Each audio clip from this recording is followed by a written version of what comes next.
last year I had presented my 5 top items for 2025, and I have to say I'm very satisfied to see that predicted pretty well. I was pretty much spot on all the things I had mentioned, and I had presented that in a previous video that you can find on my YouTube channel.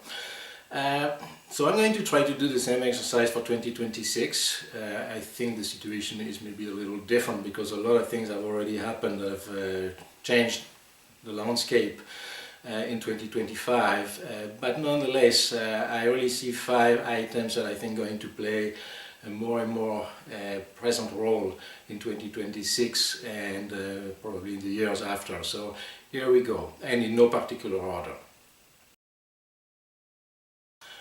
Number 1, I think what's going to be important, still playing a role, is diseases, but this time I think it's going to be a little different in the sense that it's not just focusing on the diseases, but we're going to have to start rethinking how we approach diseases, how we organize the prevention, how we anticipate which diseases may be able to come, but also how we treat those diseases. I think that, I don't know if it's climate change, if it's something else, but nonetheless there are new diseases that seem to pop up about everywhere, and we need to address that.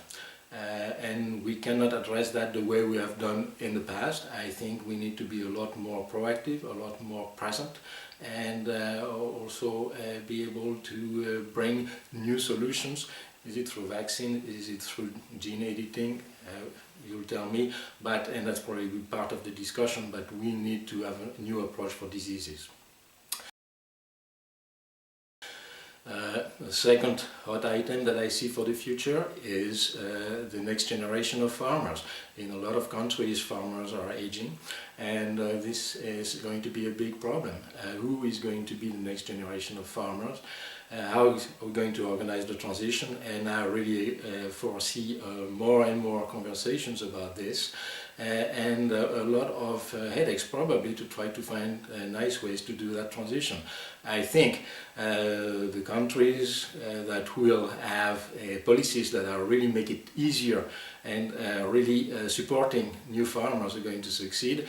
The countries where it's more of a bureaucratic approach, a very rigid frame, those I think going to have a lot more difficulties because there are already enough problems, and if you want to attract more people to farming, you have to make it an attractive activity. So there's a lot of work to be done, and I think we'll talk more and more about that in 26 and later.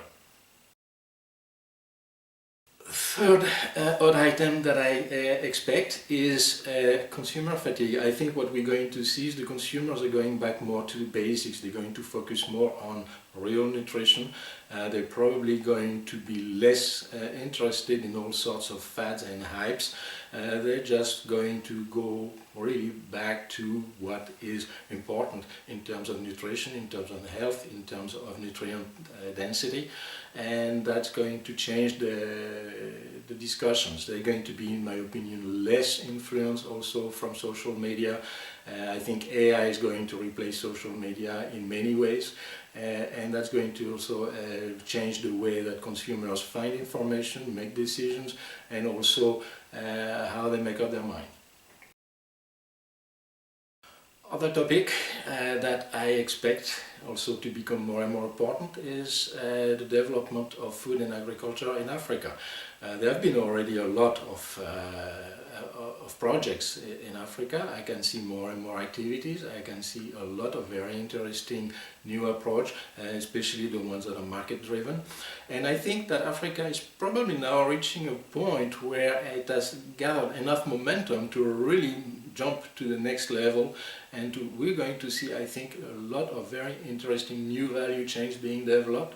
Of course, not just from Africans by Africans, but I see there are a lot of companies, and especially from Europe. Basically, in Europe, there's not going to be much growth for agriculture, and in particular for animal agriculture, and I think they're going to try to find new markets by being more active in Africa and supporting a number of value chains there. So let's keep an eye on Africa. I think a lot of interesting things are going to happen in 2026 and in the years after. I think we have now reached that point where things are going to accelerate.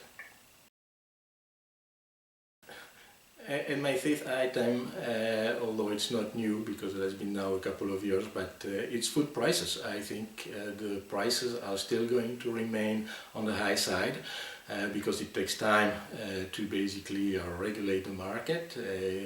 When the prices go up, well, of course, farmers may be interested in producing more, but it takes time. And I think food inflation is still going to weigh. It's not going to go up like it has over the last couple of years, but I think it's going to stay up there. It's going to take a strain on a lot of households' budgets, and that's going to change the way about what people eat, where they eat, how they organize their meals, probably more at-home dinners, probably more cooking, and probably less eating outside. And I think that's going to stay that way. So it's probably going to be a tough year for the food service, but we'll see. Nonetheless, I expect this to stay a little difficult for 2026. So that was it. Those were my 5 points, and I'll meet you in a year, and we can assess if I saw things correctly or not.